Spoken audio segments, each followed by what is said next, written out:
Hello everyone, welcome back to my YouTube channel Dr. Kapil Dhawan. So today I will discuss about the issue related to caste certificate, SC, ST, OBC and other. आपकी काफ़ी सारी queries आ गई थी इस पर कि SC और ST certificate के बारे में सर बताइए, OBC सर्टिफिकेट के बारे में बताइए। आपने काफ़ी कॉल मैसेजेस कर दिए तो और काफ़ी बार बोला है आपने कि इस पर एक वीडियो बनाओ प्रॉपरली। तो आपको पता है अगर मैं वीडियो बनाऊंगा तो मैं प्रॉपरली बनाऊंगा, फैक्ट्स के साथ बनाऊंगा, ठीक है। ऑथेंटिक डेटा होगा मेरे पास का, उसके बाद ही मैं इस वीडियो को बना रहा हूँ, ठीक है। तो देखना, मैं यहाँ पर SC ST के जो सर्टिफिकेट्स हैं उसको मैं यहाँ पर बताऊंगा कि वो किस तरह के सर्टिफिकेट मान्य होंगे और कौन से सर्टिफिकेट मान्य नहीं होंगे। और ओबीसी सर्टिफिकेट पर मैं प्रॉपरली बताऊंगा आपको कि ओबीसी सर्टिफिकेट का जो इशू होता है, क्योंकि सबसे ज्यादा इशू जो आता है वो ओबीसी सर्टिफिकेट में ही आता है। क्लियर? तो इस पर मैं प्रॉपर आपको ये वीडियो दूंगा और इसमें कंप्लीट कंटेंट है जो ओबीसी सर्टिफिकेट के रिगार्डिंग है, क्योंकि इसमें दो चीजें होती हैं, एक तो होता है सीएल मतलब क्रीमी लेयर, एक होता है नॉन क्रीमी लेयर। और नॉन क्रीमी लेयर में इनकम कितनी होनी चाहिए, वो कितने दिनों तक वैलिड होता है, कैसे बनता है, और उसमें गवर्नमेंट सेक्टर का और प्राइवेट सेक्टर का रोल किस किस तरीके से होता है इनकम के रिगार्डिंग। तो मैं इस पर प्रॉपरली आपसे डिस्कस करूंगा, ठीक है। तो सबसे पहले मैं आपको बताता हूँ यहाँ पर SC ST सर्टिफिकेट के बारे में, और उसके बाद मैं आपसे डिस्कस करूंगा ओबीसी सर्टिफिकेट के बारे में। क्लियर है? तो देखते हैं, अपन स्टार्ट करते हैं इस वीडियो को। हाँ जी, सबसे पहले तो कौन कौन से आपके डाउट आते हैं उस डाउट पर एक बार अपन देख लेते हैं भैया कि आपके कौन कौन से डाउट आते हैं। एक तो आता है कि SC ST सर्टिफिकेट को लेकर कि वो ओल्ड हमारा चल जाएगा, और ओल्ड किस किस टाइप का चलेगा, कि ये वाला अगर हमारे पास पुराना SC का सर्टिफिकेट है, ST का सर्टिफिकेट, तो वो चलेगा क्या, या फिर जो नया वाला है वो चलेगा, न्यू वाला। तो नया और पुराना कौन कौन से चलेंगे इस पर अपन डिटेल में डिस्कस करेंगे, ठीक है।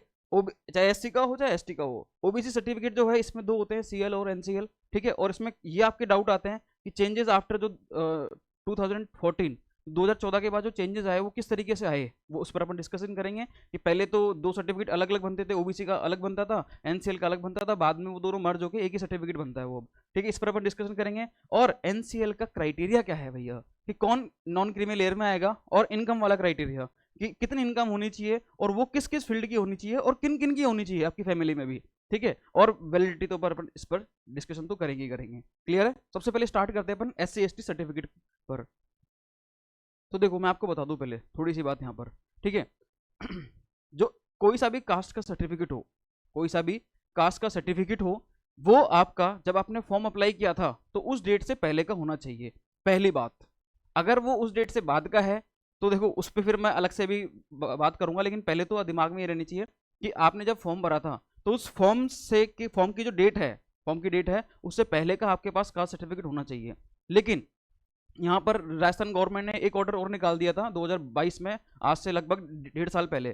तो वो ऑर्डर क्या निकाला था मैं आपको बताऊंगा उस ऑर्डर के बारे में भी। उसमें क्या हुआ था कि बहुत सारे कैंडिडेट ऐसे ऐसे थे जो मतलब SC ST या ओबीसी कैटेगरी से तो थे, लेकिन उनके पास जो सर्टिफिकेट था वो सर्टिफिकेट क्या था कि उन्होंने जब फॉर्म अप्लाई किया था उसके बाद उन्होंने बनवाया था, लेकिन वो उसी कैटेगरी में आते थे SC ST OBC में।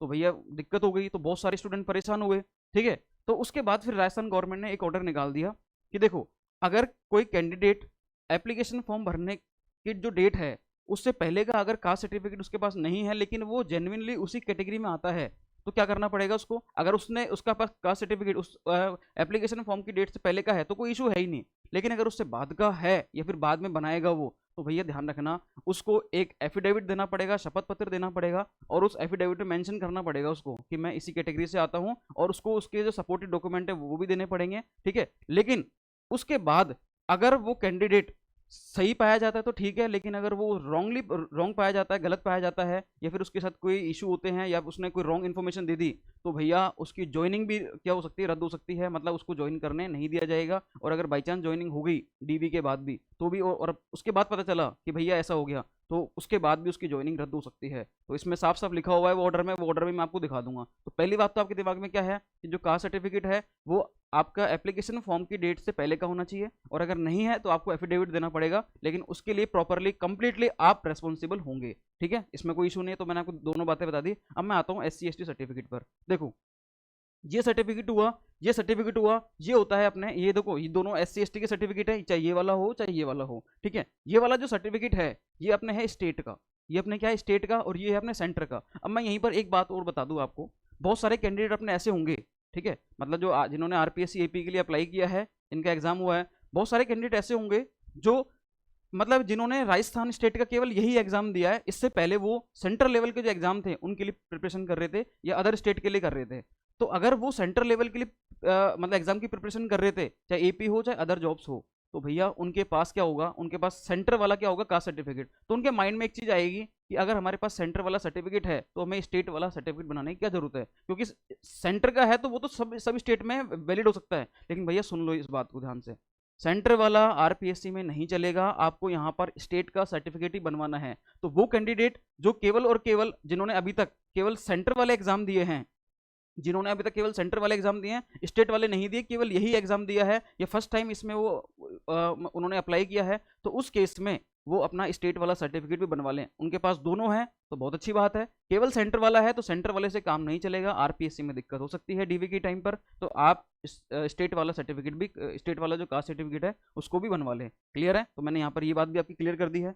ये वाला है स्टेट का, ये है सेंटर का, और ये ओल्ड वाले हैं। ये कौन से हैं, ओल्ड वाले, और ये हैं ओल्ड वाले, पुराने वाले। इसलिए मैं फिर कह रहा हूं आपसे यहाँ पर, ये सर्टिफिकेट आपके नहीं चलने वाले, ये सर्टिफिकेट आपके नहीं चलने वाले भाई साहब, दोनों ही नहीं चलेंगे, ना तो स्टेट का ना सेंटर का, क्योंकि ये ओल्ड है। क्योंकि ये वाले जो सर्टिफिकेट बनते थे, ये सर्टिफिकेट क्या हुआ, जो तहसीलदार था उनकी मोहर से बनते थे, ये यहाँ पर उनकी मोहर लग जाती थी, इधर भी और इधर भी, उसके बाद बनते थे ये। क्लियर है, तो ये ओल्ड वाले हैं, ये है नॉन डिजिटल, जो आज बिल्कुल भी वैलिड नहीं है। तो अगर किसी के पास इस टाइप के सर्टिफिकेट है, इस टाइप के, तो भैया उनको चेंज करा लेना है। वो सभी अपने कास्ट सर्टिफिकेट को अपडेट कराएं, और अब जो अपडेटेड आएगा वो आएगा डिजिटल। और कैसा आएगा, ये देखो, ये रहा, इस तरीके का आएगा वो कास्ट सर्टिफिकेट। ये होगा उसका पूरा परफॉर्मा, ये उसका पूरा का पूरा वो है, ठीक है, फॉर्मेट है ये वाला। अब देखो इसमें क्या होगा, इसमें आपके यहाँ पर ये है डिजिटल कास्ट सर्टिफिकेट, यहाँ पर डिजिटली साइन होते हैं, ठीक है, और एसडीएम के होते हैं साइन, ये एसडीएम से होगा, और यहाँ पर आपकी कंप्लीट डिटेल आएगी, और इसका पूरा फॉर्मेट होगा, ई मित्र से निकल जाएगा ये। अप्लाई भी आप ई मित्र पर कर सकते हो, सपोर्टिव डॉक्यूमेंट्स लगा देना, और जो भी उसमें मांगे, ठीक है, वो चीज लगा देना, तो ये बन जाएगा। अब सुनो कि ओल्ड वाला चलेगा या न्यू वाला चलेगा, आपका ये डाउट ये भी क्लियर कर देता हूं। अगर किसी के पास पुराना चाहे कोई सा भी हो, अगर इस फॉर्मेट का है ये वाला, ठीक है, मतलब मेरा कहने का मतलब है डिजिटल है, क्या है, डिजिटल। अगर किसी के पास डिजिटल है भैया, डिजिटल, एक मिनट, अगर किसी के पास डिजिटल सर्टिफिकेट है तो कोई दिक्कत नहीं है, चाहे वो पुराना हो या नया हो, होना ये चाहिए डिजिटल, ठीक है। अगर वो नॉन डिजिटल है इस तरीके का, ये वाला, तो भैया नहीं चलेगा। ये दोनों के लिए है। आपने अभी तो आरपीएससी का एग्जाम दिया है, अगर आप कोई ऐसे कैंडिडेट हैं जिन्होंने दूसरे भी एग्जाम दिए हों, सेंट्रल लेवल के दिए हों, सेंट्रल यूनिवर्सिटी के, डीयू के, या फिर अदर एग्जाम दिए, तो वहां पर चलता है सेंटर वाला। तो सेंटर वाला भी ऐसा नहीं चलेगा इस तरीके का, ठीक है। ये सेंटर के कास्ट सर्टिफिकेट का फॉर्मेट है, ये स्टेट के कास्ट सर्टिफिकेट का फॉर्मेट है, दोनों ही नहीं चलने वाले। क्लियर है, कौन सा चलेगा भैया, ये वाला चलेगा, जो कैसा है, डिजिटल। क्लियर है, ये वाला फॉर्मेट वाला, इसको देख लेना आराम से। तो ये है आपकी क्वेरीज। तो आपकी जो क्वेरीज थी वो कौन कौन सी थी, कि एक तो ये है कि एप्लीकेशन डेट से पहले अगर हमारे पास कास्ट सर्टिफिकेट है तो क्या होगा, नहीं है तो क्या होगा। अगर है तो बहुत अच्छी बात है, आपको कोई दिक्कत नहीं है। और अगर एप्लीकेशन डेट से पहले का अगर आपके पास कास्ट सर्टिफिकेट नहीं है तो आपको एफिडेविट देना पड़ेगा भैया उसमें, ठीक है। और उसमें कोई अगर गलती होती है, आप रॉन्ग पाए जाते हो, गलत पाए जाते हो, ठीक है, या आपके साथ कोई इशू होता है, तो उसके लिए कंप्लीटली रेस्पॉन्सिबल कौन होंगे, आप ही होंगे। क्लियर है, देखो उसका एक ये भी दिया हुआ है, यहाँ पर ये एक दिया हुआ है परफॉर्मा, इसमें साफ साफ ये चीज मेंशन की हुई है भैया, देखना इधर। यदि किसी कारणों से अभ्यर्थी द्वारा आवेदन की अंतिम तिथि तक जारी प्रमाण पत्र प्रस्तुत नहीं किया जाता है तथा अंतिम तिथि के पश्चात जारी किया वह प्रमाण पत्र प्रस्तुत किया जाता है, तो ऐसे अभ्यर्थी को इस आशय का एक शपथ पत्र लिखा जावे कि वह आवेदन की अंतिम तिथि को संबंधित वर्ग की पात्रता रखता था। ठीक है, मतलब जब उसने एप्लीकेशन फॉर्म भरा तब तक वो, मतलब उस डेट पर वो क्या रखता था, एलिजिबिलिटी रखता था, तथा यह सूचना गलत पाए जाने पर, और अगर बाई चांस ये गलत सूचना गलत हो गई, इन्फॉर्मेशन गलत हो गई, तो उसकी नियुक्ति निरस्त की जा सकेगी। मतलब ये राइट्स रख रही है कौन, राजस्थान गवर्नमेंट, राजस्थान सरकार जो है उन्होंने ये राइट्स भी रख दिए कि भैया अगर वो इन्फॉर्मेशन अगर इन्होंने देखो एक अच्छा सुनहरा मौका भी दे दिया, लेकिन राइट्स अपने पास रखें जो कि सही भी है।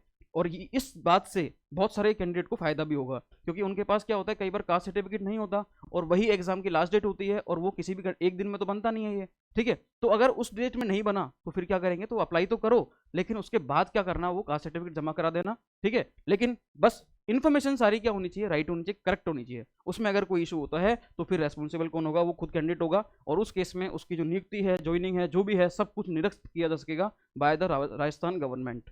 क्लियर है, तो ये सारी चीजें, इस ऑर्डर को आप देख सकते हो प्रॉपरली। ये ऑर्डर राजस्थान गवर्नमेंट का ही है, जो कि 17/10/2022 को रिलीज हुआ था, मैंने आपसे कहा था, कि लगभग 1.5 साल पहले की बात है ये वाली, ठीक है, जो ये ऑर्डर रिलीज हुआ था। इस ऑर्डर को आप देखना, इसमें सारी चीज मेंशन हुई है। दूसरा मैंने आपसे डिस्कस किया था ओल्ड और न्यू वाला, तो मैंने बोला कि अगर किसी के पास नॉन डिजिटल है कास्ट सर्टिफिकेट तो वो नहीं चलेगा।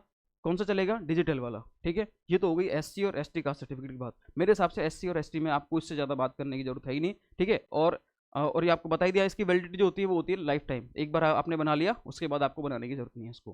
क्लियर है? तो ये हो गया। अब बात करेंगे ओबीसी सर्टिफिकेट, क्योंकि ओबीसी सर्टिफिकेट पर बहुत सारे मेरे पास क्वेरीज आई हैं, ठीक है, फोन के माध्यम से, कॉल के माध्यम से, और इसके अलावा आपने इंस्टाग्राम पे भी बहुत मैसेजेस किए हैं, ठीक है।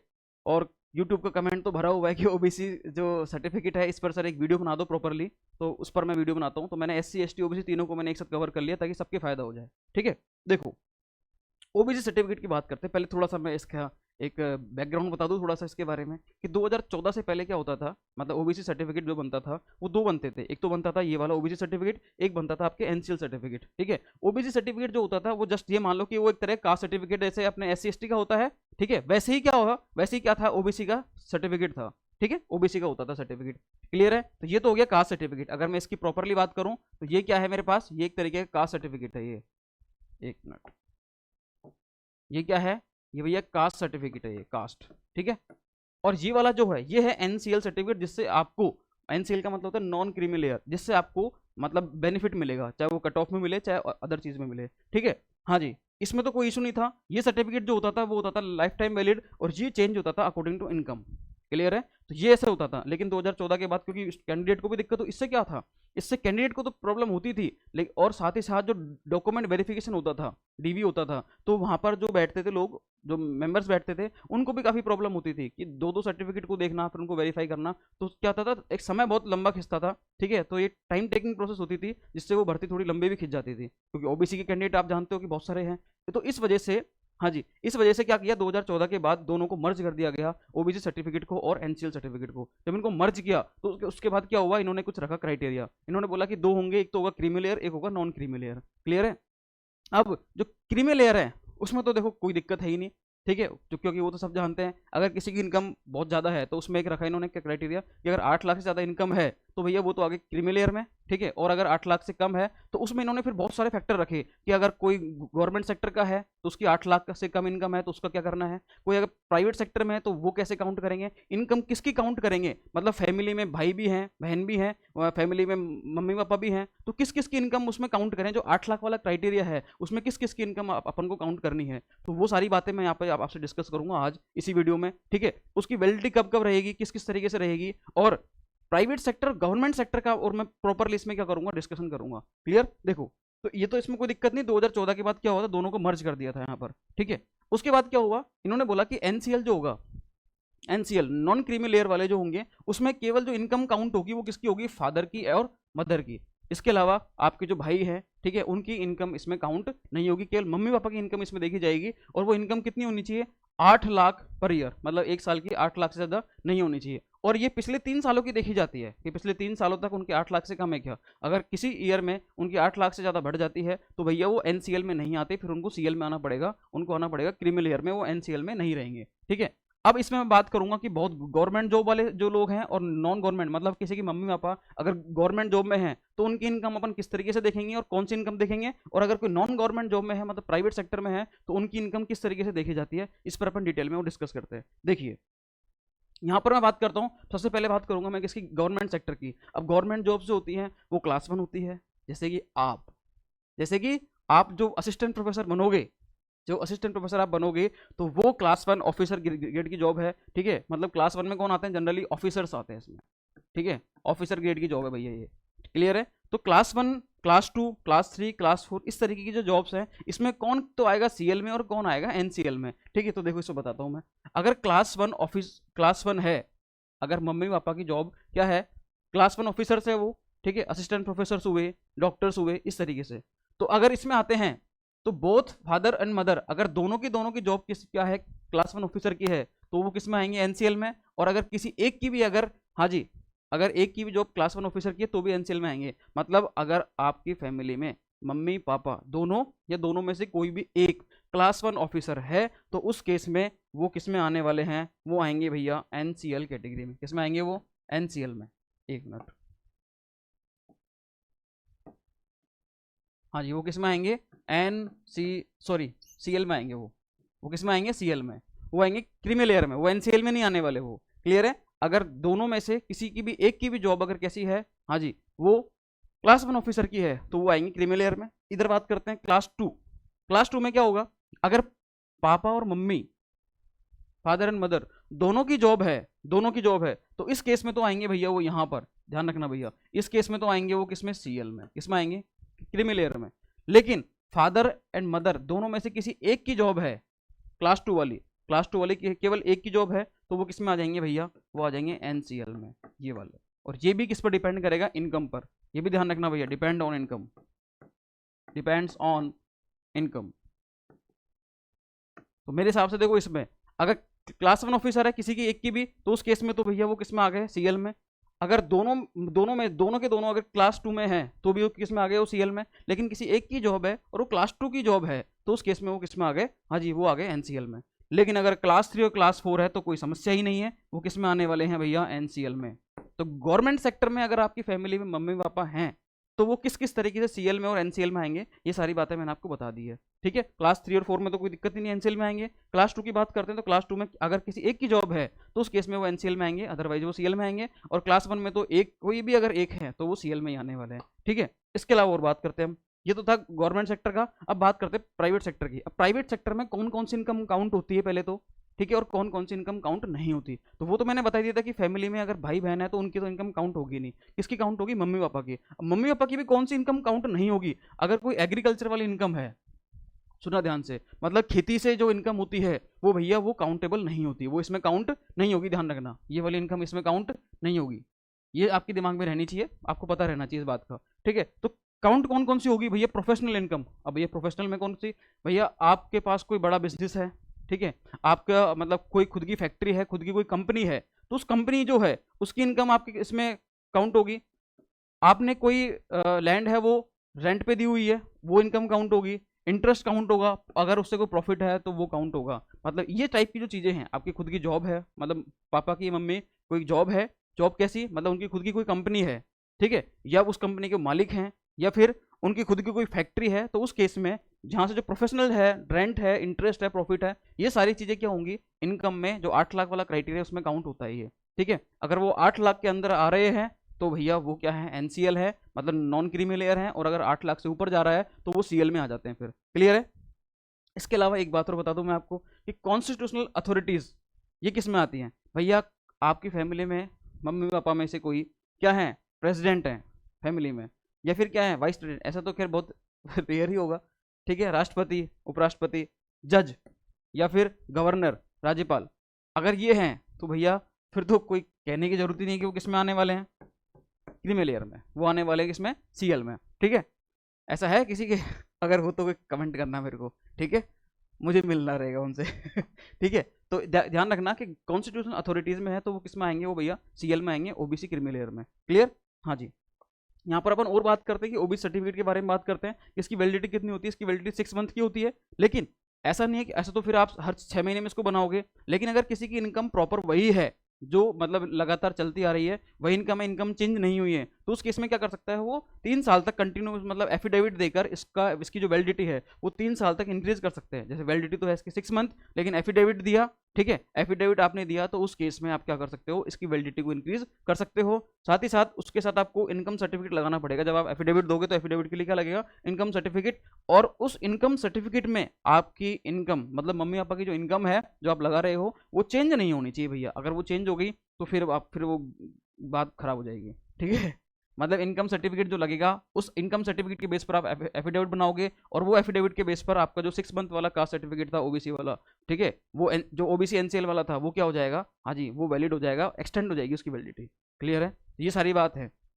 मैंने आपसे एससी एसटी की बात करी सर्टिफिकेट की, मैंने आपसे ओबीसी वाली बात करी। एससी एसटी में तो मैंने केवल 2-3 बातें बोली हैं आपको कि आवेदन की जो, देखो एससी एसटी ओबीसी तीनों में ही है वो वाली बात, तो कि मतलब जब आपने एप्लीकेशन के लिए, मतलब इस फॉर्म के लिए अप्लाई किया था ईपी के लिए, तो उस केस में जो आवेदन की तिथि थी, आवेदन की एप्लीकेशन डेट थी, उस डेट में से पहले तक का आपके पास कास्ट सर्टिफिकेट होना चाहिए। और अगर नहीं है, तो बाद में आपको एफिडेविट देना पड़ेगा, और वो एफिडेविट में आपके पास कंप्लीटली राइट इन्फॉर्मेशन होनी चाहिए, करेक्ट इन्फॉर्मेशन होनी चाहिए। कहीं से रॉन्ग पाई जाती है, गलत पाई जाती है, तो आपके खिलाफ कार्रवाई होगी, और आपको आपकी जॉब मतलब छीन ली जाएगी, ले ली जाएगी। क्लियर है? उसके अलावा मैंने आपको बताया इसमें कि जो ओल्ड वाले हैं वो वाले किस, अगर ओल्ड आपके पास डिजिटल ही है तो भैया वो तो मान्य रहेगा, लेकिन अगर आपके पास नया भी है और नया भी आपने बाई चांस कहीं से ऐसे बनवा लिया जो क्या है नॉन डिजिटल है, तो वो नहीं चलेगा, मतलब डिजिटल वाला ही चलेगा, अपडेटेड वाला ही चलेगा। क्लियर है? उसके अलावा मैंने आपको बता दी और बात सारी ओबीसी सर्टिफिकेट में मैंने आपको बता ही दिया कि क्रीमी लेयर और नॉन क्रीमी लेयर वाला मैंने दोनों आपको क्लियर कर दिया। शायद इससे अच्छा तो कहीं क्लियर नहीं होगा। ठीक है, मैंने कंप्लीटली बताया आपको, मैंने गवर्नमेंट सेक्टर प्राइवेट सेक्टर का ही बताया, 8 लाख वाली इनकम का बताया, वैलिडिटी का मैंने बता ही दिया आपको, और सपोर्टेड डॉक्यूमेंट्स जो लगते हैं इसमें वो तो आप जानते हो कि कौन कौन से लगते हैं ओबीसी सर्टिफिकेट बनाने में। ठीक है, वो आप ई मित्र पर जाकर पता कर सकते हो, कोई दिक्कत नहीं है, उसमें कोई बड़ा इशू नहीं है, क्योंकि पहले अलग चीज़ होती थी अब अलग हो गई चीज़ें, तो हर बार इसमें अपडेशन होता रहता है। तो मैं आपको बता भी दूँ और उसमें कोई इशू आ जाए, उसमें कोई एक दो डॉक्यूमेंट कम रह जाए, तो फिर आपको वापस से घर पे आना पड़े, फिर डॉक्यूमेंट लेके जाओ, तो आप मेरे को बोलो कि सर ने मतलब एक दो चीज़ें छोड़ दी थी। तो उससे अच्छा है कि आप एक बार ई मित्र पर जाकर कॉन्टैक्ट कर लो और वहाँ से उनसे पूछ लो कि सर हमें ओबीसी का सर्टिफिकेट बनाना है या एससी एसटी का सर्टिफिकेट बनाना है, तो कौन कौन से सपोर्टिव डॉक्यूमेंट्स लगेंगे, जो उनके बारे में बता दो, ताकि हम मतलब आपको मतलब हम ओबीसी या एससी एसटी सर्टिफिकेट के लिए अप्लाई कर सकें इस तरीके से। क्लियर है? तो मेरे हिसाब से और कोई दिक्कत नहीं है। तो असिस्टेंट प्रोफेसर की रिगार्डिंग मैंने एक इंटरव्यू की सीरीज चलाई हुई है, जिसमें मैंने आपको खुद का पर्सनल एक्सपीरियंस मैंने शेयर किया हुआ है। मैंने कंप्लीट अपना आरपीएससी असिस्टेंट प्रोफेसर मैंने कैसे ज्वाइन किया, उस पर मैंने एक वीडियो बनाई हुई है कि मैंने नोटिफिकेशन से लेकर कंप्लीट मेरा जो ज्वाइनिंग हुई थी वहाँ तक का पूरा प्रोसेस क्या रहा, मतलब जो 1.5-2 साल तक मेरा प्रोसेस चला वो किस किस तरीके से चला, स्टेप बाय स्टेप मैंने पूरी बातें बताई हुई है। ठीक है उसमें, और वो अच्छी वीडियो है, उस पर आपने काफ़ी अच्छे रिव्यूज़ भी दिए हैं, तो आपको इसके लिए तो थैंक यू सो मच। ठीक है, और इसके अलावा मैंने इंटरव्यू सीरीज के अलावा भी मैंने जो और भी कुछ इंटरव्यू में, आप इंटरव्यू बोर्ड के सामने आपको किन किन बातों का ध्यान रखना है, इंटरव्यू में किन किन बातों का ध्यान रखना है, एग्जाम के टाइम पे किन बातों का ध्यान रखना है, अभी आज जैसे आपके इंटरव्यू कॉल आते हैं वहां पर मैं आपको डीएएफ के बारे में और बता दूंगा। हालांकि मैंने डीएएफ डिटेल एप्लीकेशन फॉर्म पर एक वीडियो बना दी है, लेकिन जैसे ही आपके इंटरव्यू कॉल आएंगे तो उस केस में मैं आपको डिटेल एप्लीकेशन फॉर्म पर वापस से मैं और बता दूंगा, बिल्कुल अपडेटेड वर्जन के साथ में। ठीक है, कि आपको किन किन बातों का ध्यान रखना है, जिससे आरपीएससी के द्वारा मतलब आपको बार बार कॉल ना आए और आपके डॉक्यूमेंट्स प्रॉपरली जाएं, और जब इंटरव्यू आपका हो तो उससे पहले जब डॉक्यूमेंट वेरिफिकेशन हो तो डीवी के टाइम पर आप बिल्कुल भी पैनिक ना हो, आपको हेडेक नहीं होना चाहिए, आप एंटरटेन ना हो, हमारा ही मकसद है। ठीक है, तो उस पर भी मैं आपको बता दूंगा। एक बार आपका इंटरव्यू कॉल आ जाए तो हमसे जुड़े रहना, कंटिन्यू जुड़े रहना, ज्वाइनिंग तक का सफर मैं आपको पूरा कराऊंगा, ज्वाइनिंग तक आपको किसी भी प्रकार की कोई प्रॉब्लम नहीं होगी। क्लियर? उसके बाद जैसे ही आपका इंटरव्यू कॉल आता है, फिर इंटरव्यू के लिए आपके पास क्या आएगा, इंटरव्यू लेटर, उसके बाद आपके इंटरव्यू होंगे, तो उस दौरान में मैं आपको थोड़ा गाइड करूंगा इसके लिए। और उसके बाद आपके निकलेंगे, आपकी होगी काउंसलिंग, काउंसलिंग के बाद होगा आपके पोस्टिंग ऑर्डर निकलेंगे, पोस्टिंग ऑर्डर के बाद आपकी पोस्टिंग होगी, उसके बाद आपकी ज्वाइनिंग होगी, और फाइनली उसके बाद आप कंप्लीटली फ्री हो जाओगे। ठीक है, मेरी तरह। क्लियर?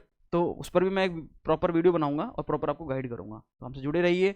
ठीक है, और हमारा एक टेलीग्राम चैनल है जिसका लिंक इस वीडियो की डिस्क्रिप्शन में मिल जाएगा, और अब मुझे आप इंस्टाग्राम पर भी डीएम कर सकते हैं। मेरे जहाँ पर भी अकाउंट हैं वो सभी इसी नाम से हैं, डॉक्टर कपिल धवन। इस पर आप देख लीजिए, चाहे इंस्टाग्राम पे देखिए चाहे टेलीग्राम पर देखिए। ठीक है, तो यहाँ पर आप देख सकते हैं कि इस पर आप मुझसे आप जुड़ सकते हैं, आपकी कोई क्वेरीज हो तो उसके बारे में बता सकते हैं। वीडियो यूट्यूब का जो एक कमेंट बॉक्स है इसमें आप कमेंट कर देना, कोई अगर आपको डाउट लगे तो। ठीक है, तो वैसे तो मैक्सिमम डाउट क्लियर हो जाते हैं, लेकिन फिर भी किसी के डाउट आते हैं तो आप मुझसे कांटेक्ट कर सकते हैं इजीली। ठीक है, थैंक यू सो मच, मिलते हैं नेक्स्ट वीडियो में। Okay, thank you so much.